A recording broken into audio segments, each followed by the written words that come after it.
Hi எல்லாருக்கும் good morning. இன்றைக்கி வந்து ஸ்கூல் லஞ்சுக்கு பருப்பு கடையல் பண்ண போகிறோம். அதுக்காக நான் பருப்பு எடுத்து வாஷ் பண்ணி வைக்க போகிறேன். பருப்பு வாஷ் பண்ணி எடுத்தாச்சு. இதில் கொஞ்சம் விளக்கெண்ணெய் விட்டுக்கோங்க. நல்லா பருப்பு வெந்துடும் ஈஸியாக. கொஞ்சமாக மஞ்சத்தூள் ஆட் பண்ணிக்கலாம்.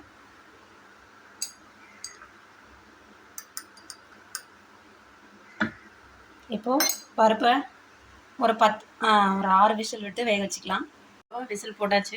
6 விசில் வந்ததுக்கப்புறம் பார்க்கலாம். 6 விசில் விட்டு எடுத்து வச்சிட்டோம். ப்ரெஷர் பண்ணோடனே எப்படி இருக்குன்னு பார்க்கலாம். இப்போ நம்மளுக்கு பருப்பு ப்ரெஷர் அடங்கிடுச்சு. எப்படி இருக்குன்னு பாருங்கள். நல்லா வெந்துருச்சு. இதை வந்து கடைஞ்சிக்கலாம். இப்போ பருப்பு நம்ம கடைஞ்சி எடுத்து வச்சாச்சு. இந்த மாதிரி கொஞ்சம் தண்ணியாக இருக்கிற மாதிரி கரைச்சிக்கோங்க. ரொம்ப திக்காக இருந்தால் சாப்பிட்றதுக்கு நல்லா இருக்காது. இந்த கன்சிஸ்டன்சியில் இருந்தால் நல்லாயிருக்கும். இப்போ இதுக்கு ஒரு தாளிப்பு கொடுத்துக்கலாம். ஒரு பேனை ஹீட் பண்ணி ஆயில் விட்டுக்கலாம். ஆயில் காஞ்சோடனே கடுகு போட்டுக்கலாம். எண்ணெய் காஞ்சிச்சு, கடுகு போட்டுக்கலாம்.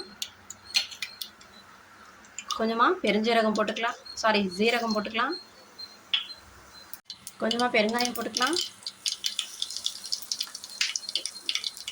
நம்ம கட் பண்ணி வச்சுக்க வெங்காயம், பூண்டு, கருவேப்பிலை ஆட் பண்ணிக்கலாம். அது கூட கொஞ்சம் வரமிளகாய் போட்டுக்கலாம். இப்போது கட் பண்ணி வச்சுருக்க எல்லாத்தையும் ஆட் பண்ணிக்கலாம். இப்போ எல்லாத்தையும் மிக்ஸ் பண்ணிவிட்டு கொஞ்ச நேரம் இது வதங்கட்டும். இப்போ வெங்காயம் வதங்கிறதுக்கு கொஞ்சம் உப்பு போட்டுக்கலாம். இப்போ பருப்புக்கு தேவையான அளவு உப்பு போட்டு மிக்ஸ் பண்ணிக்கலாம். இப்போ வெங்காயம் வதங்கிடுச்சு. இப்போ இது கூட நம்ம பருப்பு ஆட் பண்ணிக்கலாம். மிக்ஸ் பண்ணிவிட்டு எப்படி இருக்குன்னு பார்க்கலாம். அவ்வளோதாங்க, சிம்பிளான பருப்பு சாதத்துக்கான மிக்சர் ரெடி ஆயிடுச்சு. நீங்களும் ட்ரை பண்ணிவிட்டு எப்படி இருக்குன்னு கமெண்ட்டில் சொல்லுங்கள். தேங்க்யூ ஃபார் வாட்சிங்.